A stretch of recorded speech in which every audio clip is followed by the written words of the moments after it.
Hello friends, நம்ம இன்றைக்கி பரோட்டா சால்னா கடையோட டேஸ்ட்டில் வீட்லேயே எப்படி செய்கிறது அப்படின்னு தான் பார்க்க போகிறோம். இப்போ தான் என்னோடய சேனலை ஃபஸ்ட் டைம் பார்க்குறீங்க அப்படின்னா சப்ஸ்கிரைப் பண்ணிவிடுங்க. கூடவே இருக்க பெல் ஐக்கானையும் கிளிக் பண்ணிவிடுங்க. அப்போ தான் நான் அடுத்தடுத்து வீடியோ போடும்போது உங்களுக்கு நோட்டிஃபிகேஷனாக வரும். சால்னா செய்யறதுக்காக ஒரு மிக்ஸி ஜாரில் 1.5 ஸ்பூன் அளவுக்கு சோம்பு சேர்த்துருக்கேன். இது கூட 1 இன்ச் பட்டை சேர்த்துக்கலாம், 3 லவங்கம் சேர்த்துக்கலாம். இது கூட 1/2 ஸ்பூன் மிளகு சேர்த்துக்கலாம். இதோட 1/4 ஸ்பூன் அளவுக்கு ஜீரகம் சேர்த்துக்கலாம், 5-6 பல்லு பூண்டு சேர்த்துக்கலாம், ஒரு துண்டு இஞ்சி சேர்த்துக்கலாம். சேர்த்துட்டு கொஞ்சமாக தண்ணி சேர்த்து நல்லா நைஸாக பேஸ்ட் மாதிரி அரைச்சி எடுத்துக்கலாம். இது நல்லா நைஸாக அரைக்கணும். இது அரைக்க முடியல அப்படின்னா இது கூட 5-6 சின்ன வெங்காயத்தை சேர்த்து அரைச்சிக்கோங்க. நல்லா நைஸாக பேஸ்ட் மாதிரி அரைஞ்சிரும்.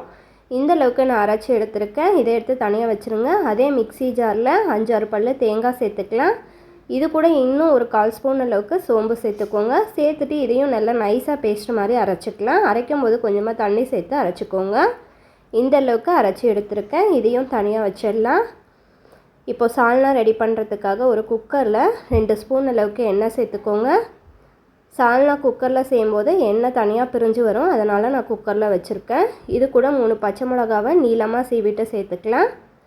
இது கூட 2 ஏலக்காய் சேர்த்துருக்கேன். இது கூட பிரிஞ்சி இலை, கிராம்பு, நட்சத்திரப்பூ சேர்த்துக்கலாம். இதோட ஒரு கொத்து கருவேப்பிலை சேர்த்துக்கலாம். இது கூட நீளமாக கட் பண்ண ஒரு பெரிய வெங்காயத்தை சேர்த்துக்கலாம்.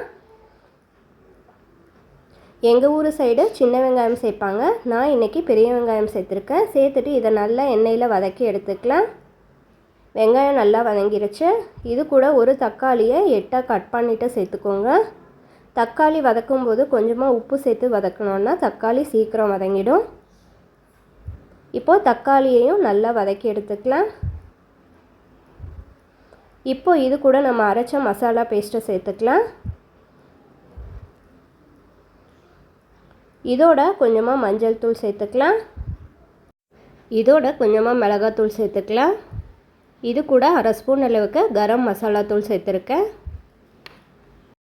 சேர்த்துட்டு இதை எண்ணெயில் நல்லா வதக்கி எடுத்துக்கலாம்.